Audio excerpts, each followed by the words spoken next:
Good day, mate. Welcome back to the channel. I'm FPL Root and welcome back to another FPL video. So in today's video, we're going to go through some of my transfer tips ahead of game week 2.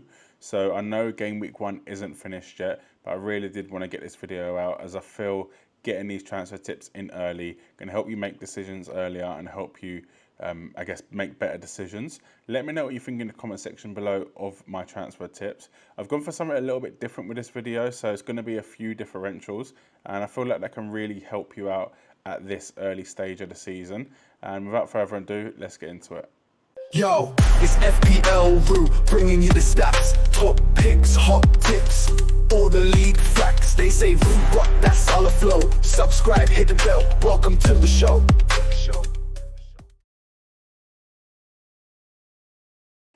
So we'll start off with the Fulham striker. We've got Rodrigo Muniz, so a player that did have a very good season last season. He only played, well, he started 18 games and ended up with 9 goals and 2 assists, which for me is a really good return. This season, he had a tough game, Man United away, ended up being 1-0 to Manchester United, and he only played 77 minutes.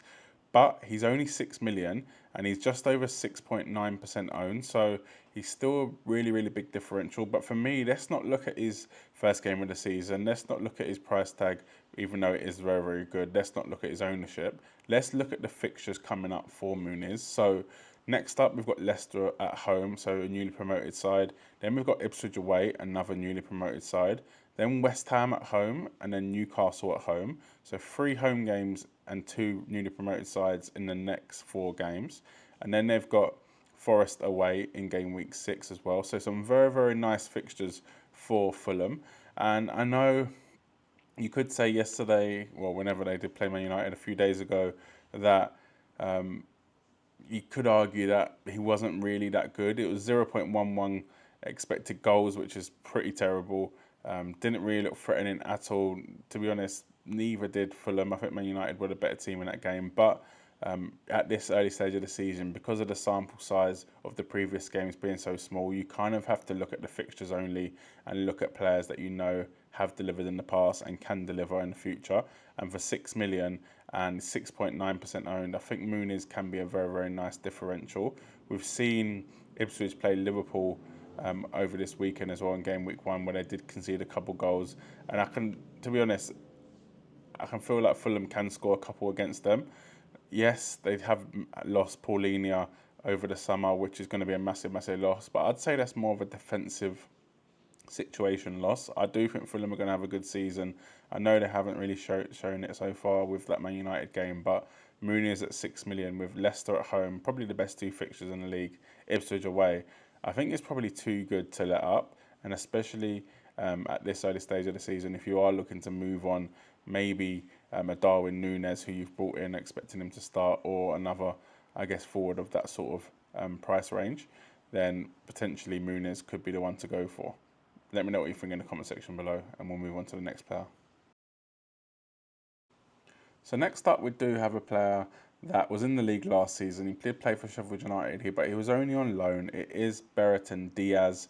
So he comes in at 5.5 million this season, and he is classified as a midfielder. He's just over 0.5% owned, so virtually no one owns him. He just moved to Southampton though, so again, another newly promoted side, which I think will struggle this season, to be honest with you. They did play Newcastle away yesterday, where Brereton Diaz played 70 minutes. He looked okay, to be honest with you. 0.30 expected goals, which is not bad considering he only played 70 minutes. And okay, you could argue that maybe Southampton should have won that game. They were playing Newcastle with 10 men. Maybe he should have looked a bit more threatening. Potentially that's the case, but it is their first game back in the Premier League, and I think we just need to look at the fixtures coming up for Southampton. I'm going to keep banging that drum. Look at the fixtures, look at the fixtures. This early in the season, you can't determine form. That's my written rule. If a player looks good early on in the season, then absolutely great, but don't start looking at them until maybe game week 3 or 4 when they've had a couple games under their belt. You can't really tell too much from one game, so that's why for me you have to look at the fixtures and look at the value. Next up is Forest at home for Southampton. Then they've got Brentford away, Man United at home, Ipswich at home, Bournemouth away. Then they've got Arsenal. Then they've got Leicester at home. So they play basically the other two promoted sides. Then they play Bournemouth. Then they play Forest. For me, these look like some of the best fixtures Southampton are going to have in a row, kind of throughout the whole season. And for me, I think Brereton Diaz is their main attacking threat.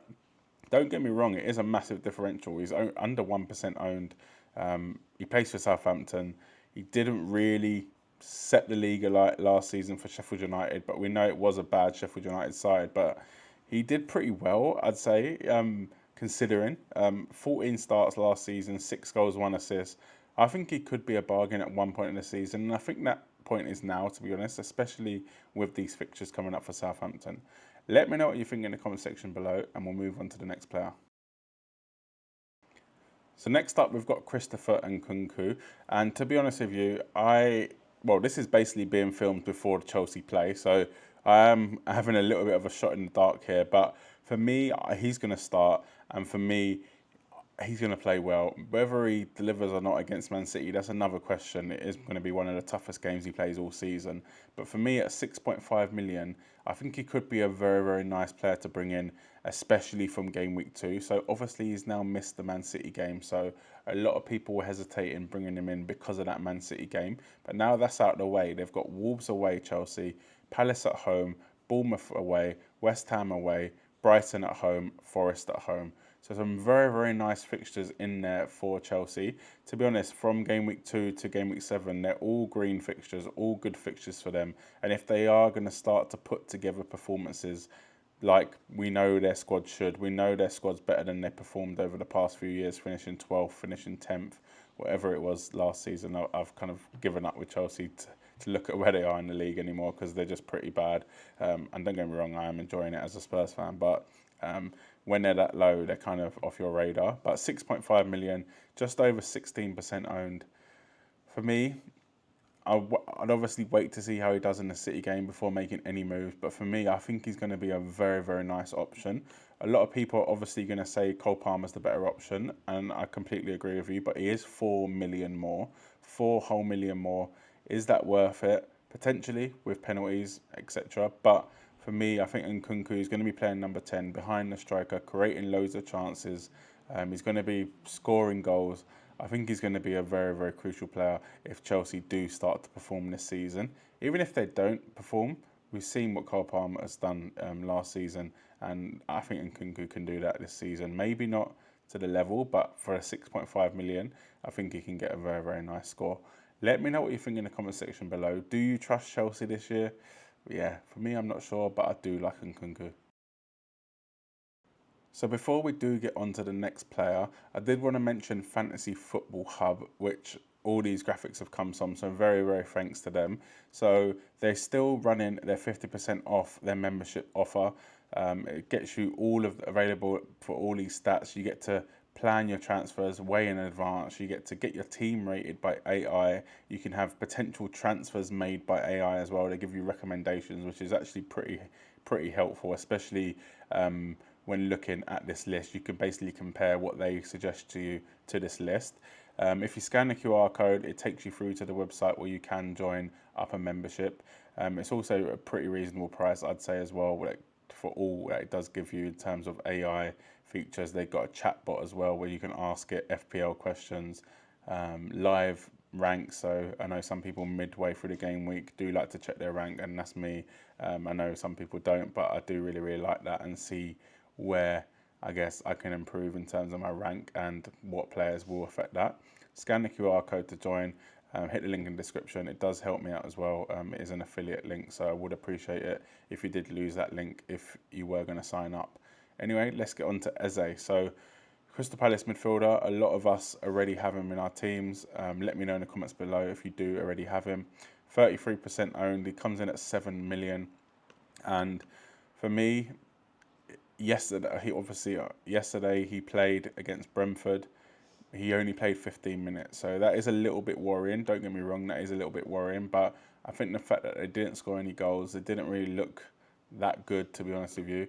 It was a pretty average game, and for me, I think that he's going to start the next game against West Ham, and the fixtures for Crystal Palace are not great. Don't get me wrong, they're not great, but they are pretty good, I'd say. So West Ham at home, Chelsea away, Leicester at home, Man United at home, Everton away. Then they've got Liverpool at home and then Forest away. So it's kind of a good fixture, bad fixture, good fixture, bad fixture, which for me is not the end of the world because I know Eze does love to perform against the kind of bigger sides.